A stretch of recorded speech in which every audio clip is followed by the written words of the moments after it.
میں دفتر سے لے کر عام زندگی میں ہمیشہ سچائی کا ساتھ دیا اور صاف گوئی سے کام لیا۔ میرے متعلق انور کمال حسینی نے ایک مضمون میں لکھا تھا کہ رفعت صاحب ہر معاملے میں کھلے ڈلے آدمی ہیں، تیز بولتے ہیں، تیز فیصلہ کرتے ہیں، سچائی کا برملا اظہار کرتے ہیں۔ نقوش رفتہ میں نے خود لکھا ہے کہ میں زمینی طور پر حلقہ ارباب سے متاثر تھا اور میری نظمیں عربی دنیا، شاہکار اور نیرنگ خیال وغیرہ میں چھپتی تھی، جیسے رسالہ راپور سے نکلتے تھے۔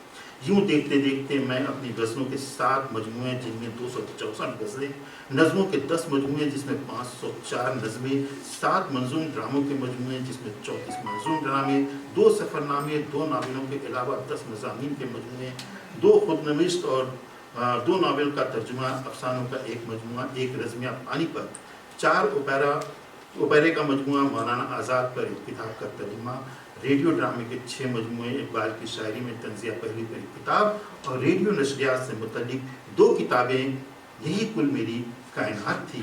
انہی ناظران حرم کے ساتھ میں نے اپنی زندگی بسر کی ہے۔ گویا میں نے غزلیں، نظمیں، ڈرامے، منظوم ڈرامے، سفرنامے، خاکے، مضامین، خود نوشت، ناول، افسانے، رزمیہ اور اوپیرا اور نشریات پر کتابیں لکھی ہیں۔ ہمارے معاصرین میں کوئی ایسا نہیں جس نے اس قدر تنوع کے ساتھ شعر و ادب اور نشریات کی خدمت کی ہو۔ پتا پتا بوٹا بوٹا میری خود نوشت سوانح عمری ہے۔ آپ اسے پڑھیں تو یہ احساس ہوگا کہ میری زندگی ایک آشیانے کے بکھرے ہوئے تنکوں کی طرح ہے۔ خود شناسی کے عمل میں جب میں نے ان تنکوں کو چننا شروع کیا تو کوئی بھی تنکا ہاتھ نہ، کبھی کوئی ہاتھ آتا، کبھی کوئی، بازیافت کو اپنے تخلیقی تجربے میں ڈھالتا رہا۔ اس طرح بہت سی نظمیں مارز وجود میں آ گئیں، مگر اس بے ترتیبی کو ترتیب دینا چاہا تو نظم کا پیمانہ کوتاہ نظر آیا اور اظہار ذات نے نثر کی شکل اختیار کر لی۔ میرے یہاں غزلوں اور نظموں کا آہنگ بہت بلند ہے۔ یادوں کی پروائی جانے کس کو لے آئی، ایک سایہ ٹھہر ٹھہر کر نظروں میں لہرائے۔ آنکھ کو ساغر پھول لبوں کو، دل کو دریا لکھے ہے، سنہرا شاعر اپنے دھن میں جانے کیا کیا لکھے ہے۔ میں رفعت سروش ہوں۔ میری شاعری پر گوپی چند نارائن، خلیق انجم، مظفر حنفی، شارف رضولوی، رشید حسن خان جیسے علماء ناقدین نے اپنی آراء کا اظہار کیا۔ ڈاکٹر خلیق انجم پانی پت کے دیباچے میں لکھتے ہیں کہ رفعت کے ادبی شعور نے ایسے دور میں آنکھ کھولی جہاں ابھی تک غزل اپنے روایتی گھٹن سے پوری طرح آزاد نہیں ہوئی تھی، اور ترقی پسند تحریک کی غیر معمولی مقبولیت کے سبب اردو نظم کی دنیا کا ایک بڑا حصہ مزدور اور سرمایہ دار جیسے موضوعات تک محدود ہو گیا تھا۔ اس ادبی صورتحال میں روش عام سے ہٹ کر چلنے والوں نے اپنے لیے نئی راہیں نکالنی شروع کی۔ اسی نئی راہ نکالنے والے قبیل کے شاعروں میں ایک نمایاں نام رفعت سروش کا ہے۔ اس میں کوئی دو رائے نہیں کہ میں نے شاعری میں نئی راہیں نکالنے کی کوشش کی ہے۔ پانی پت ایک تاریخی شہر ہے۔ میں نے ہندوستان میں مغلوں کی حکومت کی بنیاد رکھی، جس نے ہندوستان میں مغلوں کی حکومت کی بنیاد رکھی، میں نے اپنی نظم پانی پت میں اسے ایک کردار کے طور پر پیش کیا ہے۔ ایک شہر ہوں پانی پت میرا نام، دل میں ہے ازل سے میرے کرام، تاریخ کے دھول میں اٹا ہوں، ہریانے میں ایک طرف پڑا ہوں، تہذیب کے کارواں ہزاروں، تخریب کے کارواں ہزاروں، گزرے ہیں مسل کے میری چھاتی، ہر زخم ہے میری دل میں باقی، زخموں سے میرے جو خون بہا ہے، تاریخ کو اس نے بھی لکھا ہے، سنتا ہوں اب بھی ایک آواز، تہذیب کا ہو رہا ہے آغاز۔ اس کے علاوہ میں نے اللہ کے رسول کی زندگی پر ایک طویل نظم خانواد نور لکھی ہے، جس طرح حفیظ نے شاہنامہ لکھا ہے۔ میں بحر طویل اور چھوٹی بحر میں بھی شعر کہتا ہوں۔ جہارا اوپیرا کی یہ اشعار ملاحظہ ہوں کہ شکریہ مگر دارا عمر کی حقیقت کیا، سانس آتی آنی جانی ہے، آنکھ بند ہو جائے پھر یہ سب کہانی ہے، آج یہ سب کیوں سوچیں، ہاں جسم کے پردے پر میں موت بھی تو ہستی ہے۔ میں رفعت سروش ہوں۔ میں نے اپنے معاصرین اور دیگر ادبا شعراء پر مضامین بھی لکھے۔ 1994 میں قافلہ کے عنوان سے مضامین کا مجموعہ شائع ہوا، جس میں 20 مضامین شامل ہیں۔ میں بھی ہوں اسی قافلے شوق میں شامل جس قافلے شوق کا سالار ہے رومی۔ اس قافلے میں مجھ سے بزرگ بھی ہیں، میرے ہم عمر بھی اور مجھ سے کم عمر بھی، مگر سب ہیں اس قافلے میں شامل جو کبھی رکتا نہیں۔ زندگی کی طرح برتر از اندیشے سود و زیاں ہے زندگی، ہے کبھی جاں اور کبھی تسلیم جاں ہے زندگی۔ میں نے آواز سے ادبی تحریر تک ادب کی خدمت کی ہے۔ آج میرا تحریری سرمایہ محفوظ ہے مگر ریڈیو کی زیادہ تر تقریروں کو میں محفوظ نہیں کر سکا۔ میں نے اپنی ادبی کاوشوں کے ذریعے عربی دنیا میں اپنا قد اونچا کیا ہے۔ میں نے کبھی ریڈیو کو عربی بیساکھی کے طور پر استعمال نہیں کیا، تبھی تو یہ کہا جاتا کہ اے طفل خود معاملہ قد سے عصا بلند۔ میرے چند شعر اور سنو۔ شبنم شراب سے شفق صبح نو بہار، کیا کیا رکھے ہیں دل نے تیری دلکشی کے نام۔ پھول شولوں کو بگولوں کو صبا کہتے ہیں، ہم وہ دیوانے ہیں ظلمت کو ضیا کہتے ہیں۔ میاں لکھو، آج میری تحریروں اور غزلوں اور نظموں کا جائزہ لو تو صاف پتہ چلتا ہے کہ اس میں بہت زیادہ تراکیب، صنائع، بدائع، صنعت کا استعمال نہیں ملتا ہے۔ میری زبان وہی ہے جو میری اماں بولتی تھی۔ اس پر ریڈیو نے مزید عام فہم اور اسپوکن ورڈ کی طرف مجھے راغب کیا، لہٰذا مضامین میں منشر خیال والی زبان نہیں ملے گی، بلکہ راست ترسیل کی کوشش کی ہے۔ میں رفت سروش ہوں۔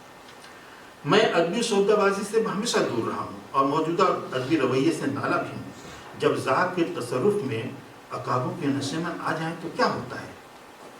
اس جملے پہ دیکھیے کہ جب ذاتوں کے تصرف میں عقابوں کے نشے میں آ جائیں تو کیا ہوتا ہے؟ ادب میں بھی اب ایسا ہی ہو رہا ہے۔ صفی لکھنوی نے کہا تھا، غمِ نقد حیات لوٹنے ہی کو ہے، یہ رشتے عمر ٹوٹنے ہی کو ہے، پیری میں کمر جھکی تو کیا غم کا پیام اب تیر کمان سے چھوٹنے ہی کو ہے۔ میں نے یہاں بھی ناظرین حرم کی ایک محفل سجا رکھی ہے، جس کے لیے خصوصی اجازت لینی پڑی۔ کئی فرشتے بھی آئے کہ ناظرین حرم کی محفل کیسی ہے۔ جب انہوں نے کتابوں کی ایک دنیا آباد دیکھی تو لاہور پڑھتے ہوئے چلے گئے۔ ارے بھائی رکو، میں نے تو یہ بات بتائی ہی نہیں کہ ریڈیو سے متعلق میری 2 کتابیں براڈ کاسٹنگ اور آل انڈیا ریڈیو اور اردو ہے۔ اردو میں اپنے نوع کی ایسی کتاب ہے جس میں نشریات کی تکنیک اور اردو پروگراموں کی تفصیل موجود ہے۔ یہ میرا کوئی تحقیقی کارنامہ نہیں ہے، بلکہ 1945 سے 1985 تک کے ریڈیائی پروگراموں کی تفصیل ہے اور سب کے سب مشاہدے پر مبنی ہے۔ یہ پوری کتاب یادداشت کی بنیاد پر لکھی ہے میں نے۔ اب تو یہ حوالہ جاتی کتب کا درجہ رکھتی ہیں، اس کی اہمیت کو تو تم زیادہ سمجھ سکتے ہو۔ یوں زندگی کے شب و روز گزرتے رہے اور میں تقریباً 55 کتابوں کا مصنف ہو گیا۔ میری خدمات پر مختلف اداروں نے 22 ایوارڈ دیے، مجھ پر خصوصی نمبر شائع کیے گئے۔ سکہ ادیبوں نے میری کتابوں کا اظہار خیال کیا اور میں نے کئی ممالک کا دورہ بھی کیا۔ میں نے ریڈیو پر نئے لکھنے والوں کی ہمت افزائی کی، ان کے ادبی ذوق کو نکھارا اور فروغ دیا، اردو زبان و ادب کو عوام تک پہنچانے کی کوشش کی۔ میں شاعری اور نشریات دونوں میں یکساں دست رکھ سکتا تھا۔ میں نے ادبی محفلوں کی کوریج کی، شاعری، نظم اور ادبی مباحثے کی محفلیں منعقد کی۔ ریڈیو کے لیے میں نے بہت انٹرویوز کیے، یادش بخیر، فرمان فتح پوری، ابو الخیر کشفی، قتیل شفائی، جمیل الدین علی، پروفیسر علی محمد خسرو، ڈاکٹر اعجاز حسین، خلیل الرحمان اعظمی، رشید حسن خان، بیگم عابدہ احمد، کیفی اعظمی اور شمس الرحمان فاروقی وغیرہ۔ گویا اس زمانے کی اردو مجلس دلی کی ایک ادبی انجمن بن گئی تھی جہاں نئے ادبی تجربات ہوتے ہیں۔ یہاں آج بھی براڈ کاسٹنگ ہاؤس کی پرسکو عمارت ہمیں یاد آتی ہے۔ اس عمارت کے ذرے ذرے سے مجھے محبت ہے۔ 1984 کی صبح شروع ہوئی۔ جنوری کا یہ سورج میری ہجرت کا سورج تھا اور 31 جنوری کو اس سورج کے ساتھ ہی میری ہجرت کی شام آ گئی۔ میں نے 39 سال کی یادوں کے جگنوں کو اپنے دامن میں سمیٹا اور ایک طویل سفر اور مسلسل کام کے تھکن کے بعد خود کو ایک پلنگ پر ڈال دیا۔ لیکن میں تھکا نہیں، لیکن پے در پے ہم اثروں کے انتقال میں دل مزمحل رہنے لگا۔ بجھ گئے موت کی آندھی میں شرارے کتنے، بجھ گئے موت کی آندھی میں شرارے کتنے، پردے خاک میں سو جاتے ہیں ستارے کتنے۔ میں نے اپنی مختصر زندگی کو مزید غنیمت جان کر جو کچھ لکھنا تھا لکھا اور 1 برس کے لیے غالب انسٹیٹیوٹ میں ڈائریکٹر بھی رہا۔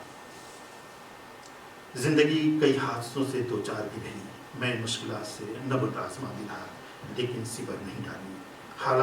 حالانکہ موت کے فرشتے نے مجھے آواز دی تو میں نے کہا، جس دن مجھے موت آئے اس دن بارش کی وہ جھڑی لگے جسے تھمنا نہ آتا ہو، لوگ بارش اور آنسوؤں میں تمیز نہ کر سکیں۔ جس دن مجھے موت آئے اس دن زمین پر اتنے پھول کھلیں کہ پھولوں کے سوا کسی چیز پر نظر نہ ٹھہر سکے۔ چراغوں کی لمحیں دیے چھوڑ کر میرے ساتھ ساتھ چلیں۔ جس دن مجھے موت آئے، موت میری ایک شرط مان کر آئے، پہلے جیتے جی مجھ سے ملاقات کرے، میرے گھر آنگن میں میرے ساتھ کھیلے، جینے کا مطلب جانے، پھر اپنی منمانی کرے اور